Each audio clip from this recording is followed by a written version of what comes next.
Durga Saptashati, also known as Devi Mahatmya or Chandi Patha, is a Hindu religious text that reveres and describes the glory of Goddess Durga. It is a significant scripture in the Shakta tradition, which worships Devi or the Divine Mother as the supreme power. The Durga Saptashati comprises 700 verses or shlokas divided into 13 chapters. It recounts the story of the fierce battle between the powerful demon Mahishasura and Goddess Durga, who was created by the combined powers of the divine trinity, Brahma, Vishnu, and Shiva. The text narrates how the goddess annihilates the demon and his formidable army, thereby restoring peace and balance to the universe. This scripture holds immense significance during the festival of Navratri, a 9-night celebration dedicated to the worship of the divine feminine energy. Devotees recite the verses from the Durga Saptashati to invoke the blessings of Goddess Durga, seek protection, and overcome obstacles in life. The text is highly revered for its spiritual, philosophical, and mystical teachings that emphasize the triumph of good over evil and the power of divine energy to overcome adversity. The Dhyan Mantra in the Durga Saptashati is a meditative verse that invokes the presence of Goddess Durga. It is recited at the beginning of the text to focus the mind and create a spiritual connection with the divine energy of the goddess. The Dhyan Mantra typically describes the physical attributes and divine qualities of Goddess Durga, offering a vivid and contemplative image of her form. The essence of the Dhyan Mantra is glorifying the various aspects and symbolism associated with the Supreme Goddess. It acts as an invocation, setting the tone for the recitation of the powerful verses that follow in the Durga Saptashati, ultimately guiding devotees towards spiritual devotion, protection, and liberation. Om Atha Shri Chandika Dhyanam Om Bandho Kokusuma Bhasam Panchamundadhivasinim Sphurat Chandra Kalaratna Mukuta Mundamalinim Trinetram Raktavasanam Pinonnata Ghatastanim Pustakancha Kshamalanja Varancha Bhajakam Kramat Dadhatim Samsmaren Nityamuttaram Najamanitam Ya Chandi Madhukaita Bhadi Dalini Ya Mahishonmolini Ya Dhumre Kshana Chanda Munda Matani Ya Raktabijashani Shakti Shumbha Nishubha Daitya Dalani Ya Siddharatri Para Sa Devi Navakoti Murti Sahita Mam Patu Vishveshwari Om Atha Shri Chandika Dhyanam Sampurnam. Argala Stotram is a devotional hymn that is recited during the Durga Saptashati. It is chanted to seek the blessings and protection of Goddess Durga. Composed in the form of a prayer, the Argala Stotram is believed to provide devotees with strength, courage, and the removal of obstacles. The hymn is dedicated to praising and invoking the various forms of Goddess Durga and is typically recited with deep reverence and faith. Its verses often highlight the divine attributes and powers of the goddess, emphasizing her ability to bestow grace and protect her devotees from all kinds of troubles and challenges. The Argala Stotram is a significant part of the Durga Saptashati, serving as a powerful tool for spiritual seekers to establish a connection with the divine and seek the blessings of the goddess for inner strength and spiritual growth. Athargala Stotram Om Asya Sri Argala Stotra Mantrasya Vishnu Risihi Anushtot Chandaha Sri Mahalakshmir Devata Sri Jagadamba Pritaye Saptashati Pathangattvena Jape Viniyogaha Om Namah Chandikayai Markandeya Vacha Om Jayanti Mangala Kali Bhadrakali Kapalini Durga Chama Shiva Dhatri Swaha Swudha Namostute Jai Tvam Devi Chamunde Jai Bhutat Viharini Jai Sarvagate Devi Kalaratri Namostute Madhukaitava Vidrave Vidhatri Varade Namaha Rupam Dehi Jayam Dehi Yaso Dehi Diso Jahi Mahishasura Nirnam Shaktanam Shukade Namaha Rupam Dehi Jayam Dehi Yaso Dehi Diso Jahi Raktabijavade Devi Chamunda Vinasini Rupam Dehi Jayam Dehi Yaso Dehi Diso Jahi Shumbhasyaiva Nishumbhasya Dhumrakshasya Chamardini रूपं देहि जयं देहि यशो देहि दिशो जहि वन्दिताङ्घ्रियुगे देवी सर्वसौभाग्यदायिने रूपं देहि जयं देहि यशो देहि दिशो जहि अचिन्त्य रूप चरिते सर्वशत्रुविनाशिनि रूपं देहि जयं देहि यशो देहि दिशो जहि न तेभ्यः सर्वदा भक्त्या चण्डिके दुरितापहे रूपं देहि जयं देहि यशो देहि दिशो जहि अस्तुभ्यो भक्तिपूर्वं त्वां चण्डिके व्याधिनाशिनि रूपं देहि जयं देहि यशो देहि दिशो जहि चण्डिके सततं ये त्वमर्चयन्तीह भक्तिदः रूपं देहि जयं देहि यशो देहि दिशो जहि देहि सौभाग्यमारोग्यं देहि मे परमं सुखम् रूपं देहि जयं देहि यशो देहि दिशो जहि विधेहि दुषतां नाशं विधेहि बलमुच्चकैः रूपं देहि जयं देहि यशो देहि दिशो जहि विधेहि देवि कल्याणं विधेहि परमां श्रियम् रूपं देहि जयं देहि यशो देहि दिशो जहि सुरासुरशिरो रत्नानिघ्रेश्च चरणेऽम्बिके रूपं देहि जयं देहि यशो देहि दिशो जहि विद्यावन्तं यशस्वन्तं लक्ष्मीवन्तं जनं कुरु रूपं देहि जयं देहि यशो देहि दिशो जहि प्रचण्डदैत्यदर्पघ्ने चण्डिके प्रणताय मे रूपं देहि जयं देहि यशो देहि दिशो जहि चतुर्भुजे चतुर्वक्त्र संस्तुते परमेश्वरि रूपं देहि जयं देहि यशो देहि दिशो जहि कृष्णेन संस्तुते देवी सस्वद्भक्त्या सदाम्बिके रूपं देहि जयं देहि यशो देहि दिशो जहि हिमाचलसुधानाथ संस्तुते परमेश्वरि रूपं देहि जयं देहि यशो देहि दिशो जहि इन्द्राणी पद सद्भाव पूजिते परमेश्वरि रूपं देहि जयं देहि यशो देहि दिशो जहि देवी प्रचण्ड दोर्दण्ड दैत्यदर्प विनाशिनि रूपं देहि जयं देहि यशो देहि दिशो जहि देवि भक्तजनोदाम दत्तानन्दोदयेऽम्बिके रूपं देहि जयं देहि यशो देहि दिशो जहि पत्नीं मनोरमां देहि मनोवृत्तानुसारिणीं तारिणीं दुर्गसंसार सागरस्य कुलोद्भवा इदं स्तोत्रं पठित्वा तु महास्तोत्रं पठेन्नरः स तु सप्तशती संख्या वरमाप्नोति सम्पदाम् ॐ श्रीजगदम्बार्पणमस्तु The Kilka Stotra is a part of the Durga Saptashati. It serves as a protective shield, nail, Kilka, for the entire text. The Kilaka Stotra is recited before reading the main text and is considered to provide a layer of divine protection for the practitioner. The Stotra begins with a salutation to the goddess Durga and emphasizes her role as the supreme force behind the creation, preservation, and destruction of the universe. It praises her various forms and attributes, highlighting her power, compassion, and ability to dispel darkness and ignorance. The Kilka Stotra acts as a preface to the Durga Saptashati, preparing the mind and invoking the blessings of the goddess before delving into the sacred text. By reciting this stotra, devotees seek the goddess's divine protection and guidance throughout their spiritual journey. Shri Ganeshaya Namaha Shri Durgaye Namaha Ath Kilakam Om Asya Shri Kilak Mantrasya Sivrishih Anushtup Shri Mahasaraswati Devata Shri Jagdamba Prityartham Saptashati Pathangatven Jape Vinyogah Om Namas Chandikaye Markande Uvach Om Visuddha Gyan Dehaye Trivedi Divya Chakshuse Shreya Prapti Nimittaya Namah Somardha Dharine Sarvmedujani Yan Mantran Bhikilakam So api Chemamo Apnoti Sattam Japya Tatparah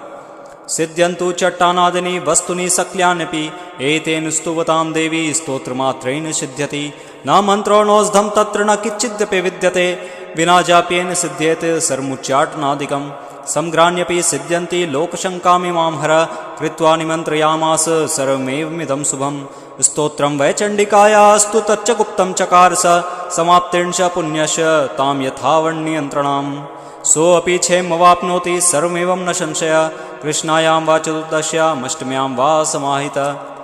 Dadati pratigrinati nanyathaisha prasidati Itham rupena kilena mahadevena kilitam Yo nishkilam vidhayainam nityam japti sanspudam Sa siddha sa gana so api gandharvo jayate nara Na chaivaptat satsya bhayam ko api jayate नापमृत्युवशं याति मृतो मोक्षमवा पुण्यात् ज्ञात्वा प्रारभ्य कुर्वीत न कुर्वाणो विनश्यति ततो ज्ञात्वैव सम्पन्नमिदं प्रारभ्यते बुधै सौभाग्यादि च यक्त किञ्चित् दृश्यते ललनाजने तत्सर्वं तत्प्रसादेन तेन जाप्यमिदं शुभम् सनयस्तु जप्यमाने अस्मिन् स्तोत्रै सम्पत्तिरुच्यकै भवत्यैव संग्रापि ततः प्रारभमेव तत् ऐश्वर्यं यत् प्रसादेन सौभाग्यरोग्यसम्पदः शत्रुहानिः परो मोक्षः स्तूयते साना किं जनै ॐ इति दिव्याकीलकस्तोत्रं सम्पूर्णम्। The Durga Kavach is recited for seeking protection and divine blessings from the goddess Durga. It is a powerful hymn that serves as a protective shield, safeguarding the devotees from negative influences and providing spiritual strength and courage. The Kavach is believed to invoke the blessings of goddess Durga, who is revered as the divine mother and the embodiment of cosmic energy. The hymn highlights the various forms and attributes of goddess Durga, emphasizing her role as the supreme force in the universe. It describes her as the one who eliminates darkness, ignorance, and evil forces, and bestows courage, wisdom, and prosperity upon her devotees. The Durga Kavach is recited with devotion and faith, seeking the goddess's protection from all forms of harm, both physical and spiritual. Throughout the hymn, the devotee seeks the goddess's blessings for well-being, success, and the removal of obstacles and hardships. The Durga Kavach is considered a sacred and potent prayer that instills a sense of security and peace in the hearts of those who recite it. अथ देव्याः कवचम् ॐ अस्य श्री चण्डी कवचस्य ब्रह्मा ऋषिः अनुष्टुप् चामुण्डा देवता अङ्गयासोक्तमातरो बीजम् दिग्बन्धदेवास्तत्त्वम् श्रीजगदम्बा प्रीत्यर्थे सप्तशती पाठाङ्गत्वेन जपे विनियोगः। ॐ नमः चण्डिकायै मार्कण्डेयोवाच ॐ यद्वह्यं परमं लोके सर्वरक्षाकरं नृणाम् यन्न कस्यति दाख्यातं तन्मे न पितामहः। ब्रह्मोवाच अस्य गुहितमं विप्र सर्वभूतोपकारकम् देव्यादु कवचं पुण्यं तच्छृणुष्व महामुने। प्रथमं शैलपुत्री च द्वितीयं ब्रह्मचारिणी तृतीयं चन्द्रगण्डेति कूष्माण्डेति चतुर्थकम् पञ्चमं स्कन्दमातेति षष्ठं कात्यायनीति च सप्तमं कालरात्रेति महागौरीति चाष्टमम् नवमं सिद्धिदात्री च नवदुर्गाः प्रकीर्तिताः उत्तान्येतानि नामानि ब्रह्मणैव महात्मना। अग्निनादहमानस्तो शत्रुमध्ये गतोरणे विषमे दुर्गमे चैव भयार्ताः शरणं गताः। न तेषां जायते किञ्चित् शुभमरणसङ्कटे नापदं तस्य पश्यामि शोकदुःखभयं न हि। यैस्तु भक्ता स्मृता नूनं तेषां वृद्धिः प्रजायते एतान् स्मरन्ति देवेशि रक्षसे तान् संशयः। वेदसंस्था तु चामुण्डा वाराही महिषासना ऐन्द्रियगजसमारूढा वैष्णवी गरुडासना माहेश्वरी वृषारूढा कौमारी शिखवाहना लक्ष्मीः पद्मासना देवी पद्महस्ता हरिप्रिया श्वेतरूपधरा देवी ईश्वरी वृषवाहना ब्राह्मी हंससमारूढा सर्वाभरणभूषिता इत्येता मातरः सर्वाः सर्वयोगसमन्विताः नानाभरणसौभाग्या नानारत्नोपशोभिताः दृश्यन्ते रथमारूढा देव्या क्रोधसमाकुलाः शङ्खं चक्रं गदां शक्तिं हलं च मुषायुधम् खेटकं तोमरं चैव परशुं वासमेव च कुन्तायुधं त्रिशूलं च साङ्गमायुधमुत्तमम् दैत्यानां देहनाशाय भक्तानाम् अभयाय च धारयन्त्यायुधानित्थं देवानां च हिताय वै। नमस्तेऽस्तु महारौद्रे महाघोरपराक्रमे महाबले महोत्साहे महाभयविनाशने त्राहि मां देवि दुष्प्रेक्षे शत्रूणां भयवर्धिनि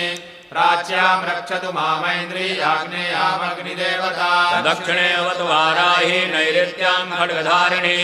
प्रतीच्यां वारुणी रक्षेद् वायव्यां मृगवाहिनी उदीच्यां पातु कौमारी ऐशान्यां शूलधारिणि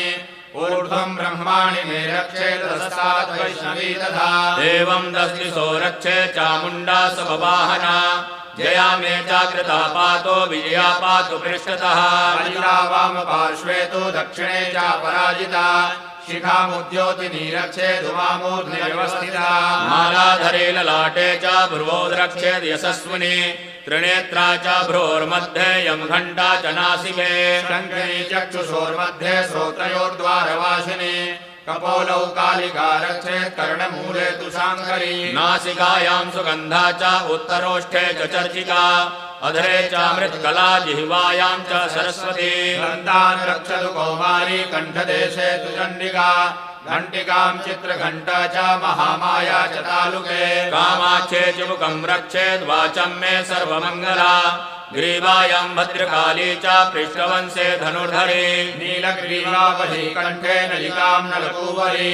स्कन्धयोः खड्गिनी रक्षेत् बाहू मे वज्रधारिणी हस्तयोर्दण्डनी रक्षेदम्बिका चाङ्गुलीषु च नखाचूलेश्वरी रक्षेत् कुक्षौ रक्षेत् कुलेश्वरी स्तनौ रक्षेन्महादेवी मनः शोकविनाशिनी हृदये ललिता देवी उदरे शूलधारिणी नाभौ च कामनी रक्षेत् गुह्यं गुह्येश्वरी तथा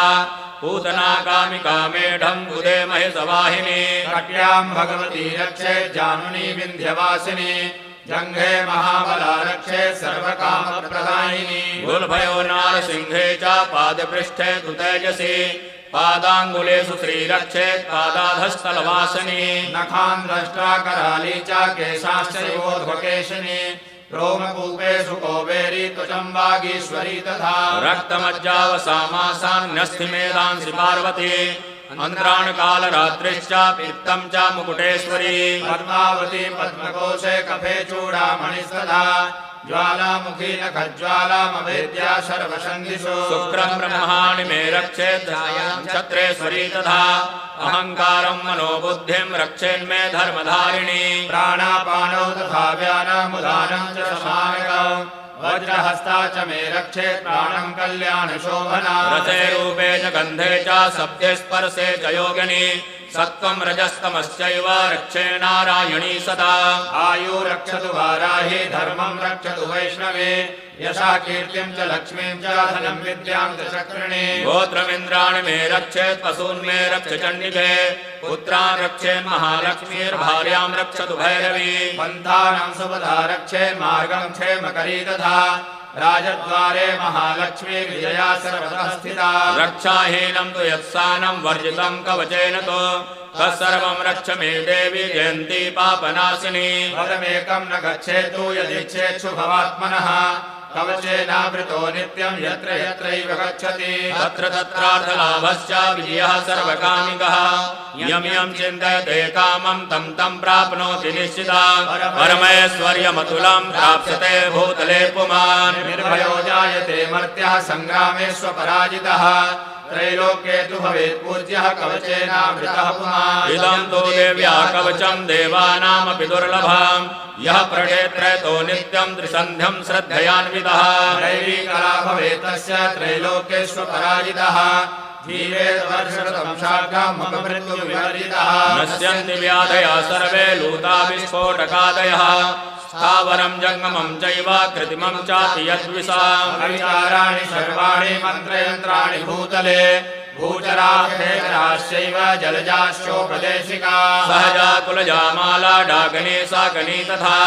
अन्तरिक्षचरा घोरा डाकिन्यश्च महाबलाः ग्रहभूतपिशाचाश्च यक्षगन्धर्वराक्षसाः ब्रह्मराक्षसवेतालाः कूष्माण्डा भैरवादयः नश्यन्ति दर्शनात् तस्य कवचे हृदि संस्थिते मानोन्नतिर्भवेद्राज्ञस्तेजो वृद्धिकरं परम् यशसा वर्धते सोऽपि कीर्तिमण्डितभूतले जपेत् सप्तशतीं चण्डीं कृत्वा तु कवचं पुरा यावद्भूमण्डलं धत्ते सशैलवनकाननम् तावत्तिष्ठति मेदिन्यां सन्ततिः पुत्रपौत्रिकी देहान्ते परमं स्थानं यत्सुरैरपि दुर्लभम् प्राप्नोति पुरुषो नित्यं महामाया प्रसादतः लभते परमं रूपं शिवेन सह मोदते ॐ जगदम्बार्पणमस्तु।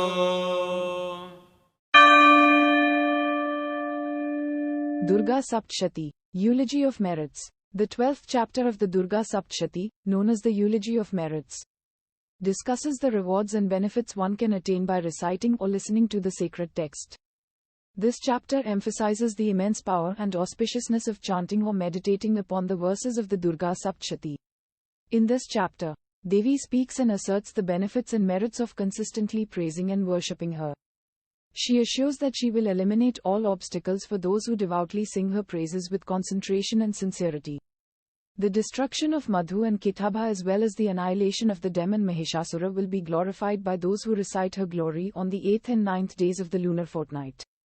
The devotees who listen to her supreme glory with devotion will not encounter any misfortune, poverty, fear from enemies, or harm from weapons or fires. Therefore, the devotees are encouraged to regularly and attentively recite this profound narrative to overcome all forms of calamities and dangers. Devi emphasizes the importance of chanting her glory during rituals, worship, and festivities, indicating that all her acts and virtues are to be remembered and narrated. Devi, in this chapter, assures that she accepts and blesses all forms of worship, including offerings and sacred fire ceremonies. The significance of the grand annual worship conducted during the autumn season is also emphasized.